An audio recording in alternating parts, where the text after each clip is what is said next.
बार हमारा संवाद है बेहद ही खास शख्सियत के साथ में। मैं अपने दर्शकों को बता दूं, मेरे साथ में मौजूद हैं एक ऐसी शख्सियत, एक ऐसी कथावाचक जिनकी वाणी में भागवत की गहराई है, जिनके संकीर्तन में भक्ति की सहजता झलकती है, जिनकी बातें आज के युवाओं के हृदय तक आसानी से पहुंच जाती हैं। वो ना केवल प्राचीन ज्ञान को सरल भाषा में प्रस्तुत करती हैं, बल्कि नई पीढ़ी को भी अपनी जड़ों से जोड़ने का माध्यम रखती हैं। आप समझ गए हैं, मेरे साथ में मौजूद है कथावाचक श्री चित्रलेखा देवी जी। बहुत स्वागत है आपका। बहुत बहुत धन्यवाद। राधे राधे। आपका एक वाक्य है, स्वर से ईश्वर की ओर। जी।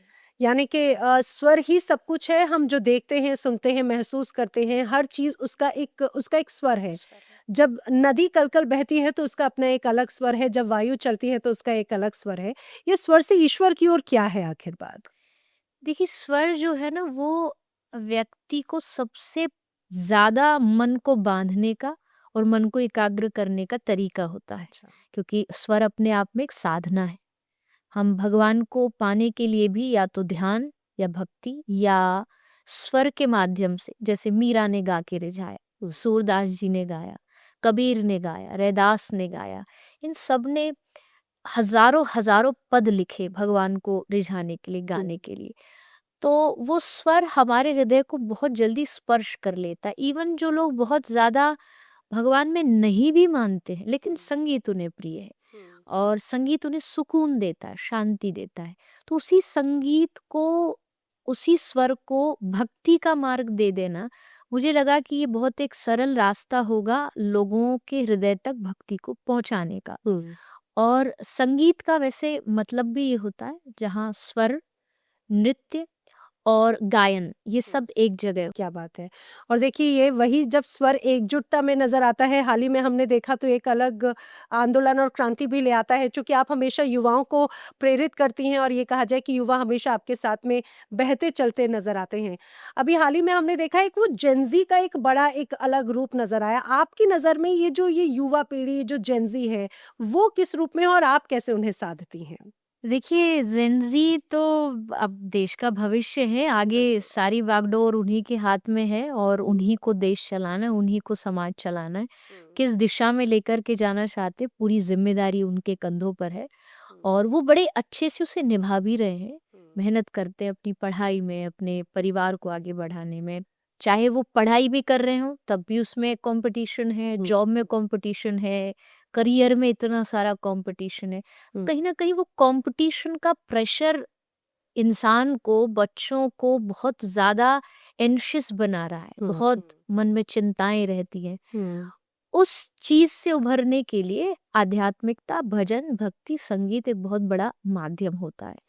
शायद यही वजह है, क्योंकि मुझे लगता है आज का जो युवा है वो भी मैनिफेस्टेशन की तरफ बहुत ज़्यादा अट्रैक्ट होता है, बिलीव होता है। वो आज के वक़्त में अपने तरीके से भक्ति का एक नया स्वरूप पाना चाहता है। आपको लग रहा है कि बदलते वक़्त के साथ में क्या अध्यात्म, भक्ति, वो भाव एक हो सकता है, शायद उसको देखने का नज़रिया, समझने का नज़रिया, आत्मसात करने का नज़रिया कुछ और होगा? देखो, समय के हिसाब से विचार तो चेंज होते ही होते हैं। हुँ, मतलब आज की जो जनरेशन है, अगर हम उससे कहें कि आप 2 घंटे ध्यान लगाइए तो शायद वो इस बात में न बिलीव करें।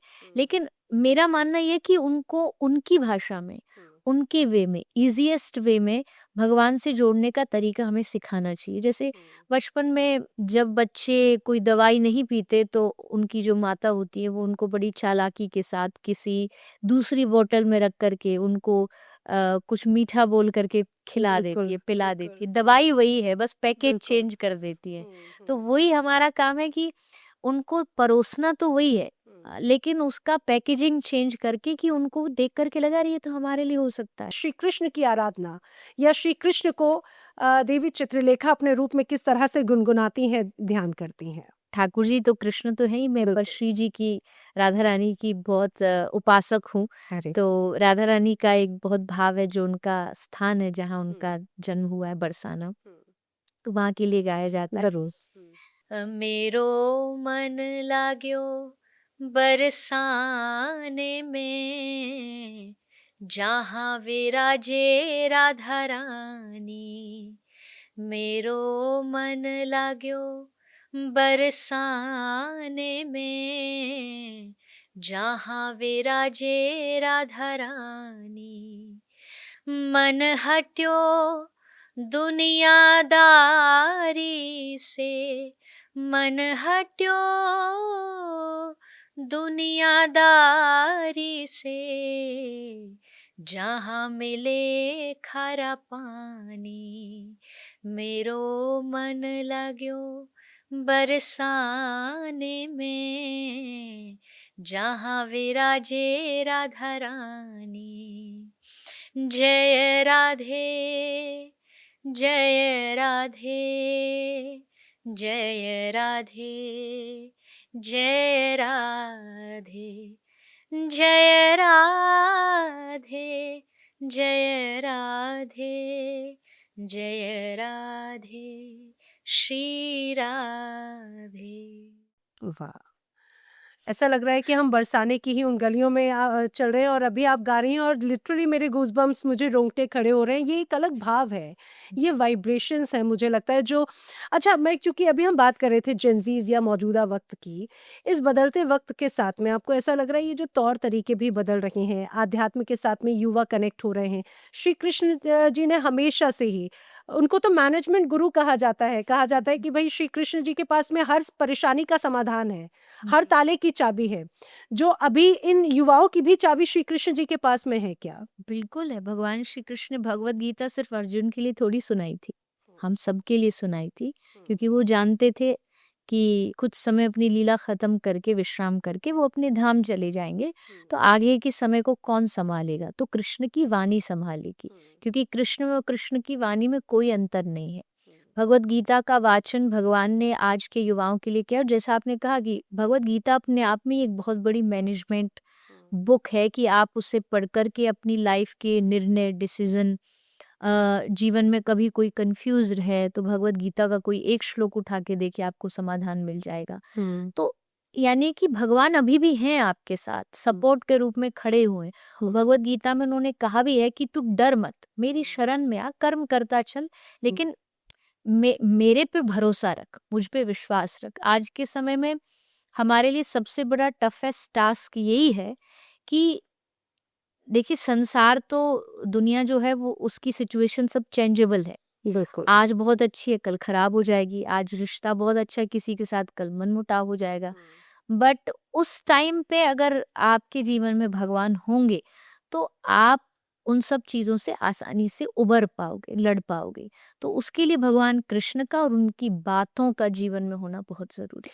मौजूदा वक़्त में कई बार हमें ऐसा लगता है कई छोटी-छोटी परेशानियाँ जब अगर जीवन में आती हैं तो कई लोग बहुत जल्दी हताश निराश हो जाते हैं या फिर कई बार लाइफ़ में हताश निराश नहीं भी हो तो कई बार लाइफ़ में ऐसा लगता है कि भई ये ब्लॉकेड है, अब इसके आगे कुछ समझ में नहीं आ रहा। तो ऐसे वक़्त में अपने आप को पार पाने के लिए श्री कृष्ण का ऐसा कौन-सा या फिर आपके माध्यम से, देवी चित्रलेखा जी के माध्यम से ऐसा कोई लाइफ़ का फंडा कि भई हर परेशानी का समाधान हो?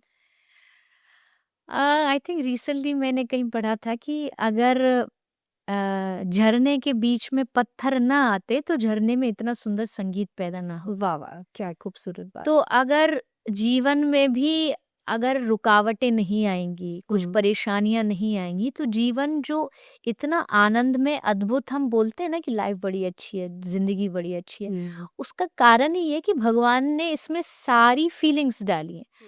फॉर एन एग्जाम्पल, अगर सुख ही सुख होगा तो हमें सुख की कीमत नहीं पता चलेगी। हुँ, मतलब अगर हम खाने में भी, अगर हम कोई चीज़ खा रहे हैं, कोई डिश खा रहे हैं, हम बस रसगुल्ला रसगुल्ला खाते जाएँ, खाते जाएँ, खाते जाएँ तो मन ऊब जाएगा। हुँ, अब उसका दोबारा से अगर आपको टेस्ट लेना तो आपको बीच में थोड़ा नमकीन खाना पड़ेगा, हुँ, कोई हुँ। खट्टा खाना पड़ेगा।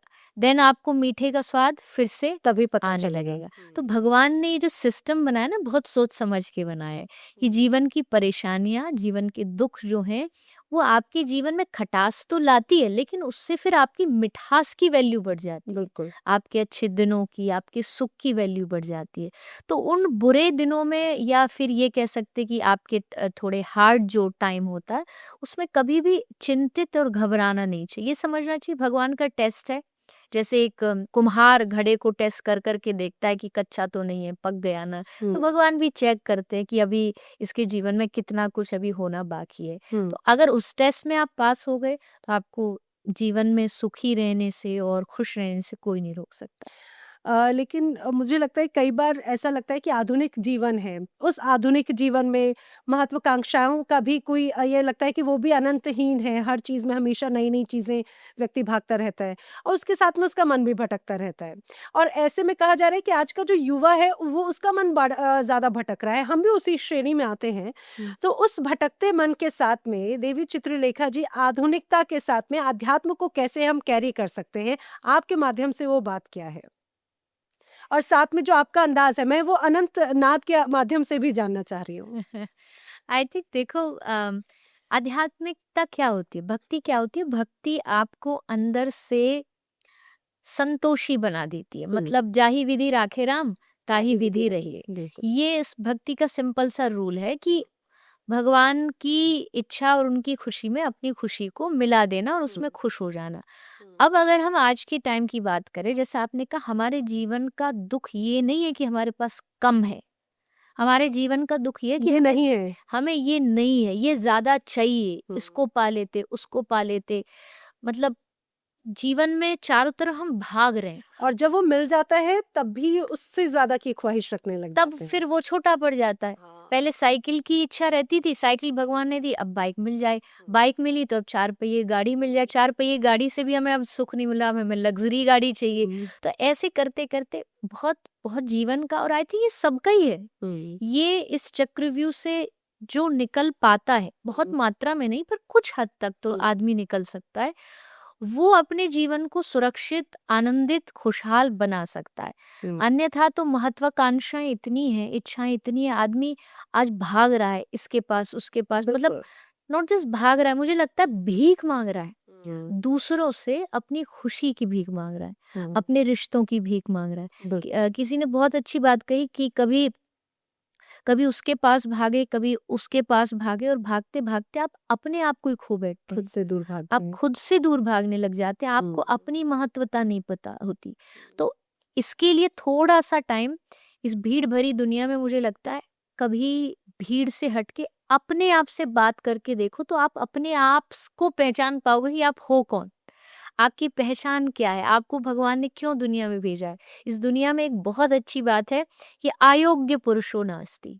शास्त्र कहता है इस दुनिया में कोई भी अयोग्य नहीं, मतलब यूज़लेस नहीं है। हुँ, there has to be some reason कि इसलिए हम धरती पर आए हैं, हुँ, हमें पता होना चाहिए। हुँ, और वो रीज़न जिस दिन हम जान लेते हैं, उस दिन जीवन सफल है। उस दिन, मतलब सफलता, मैं हमेशा कहती हूँ, एक सफल जीवन होता है और एक सार्थक जीवन हुँ, होता है।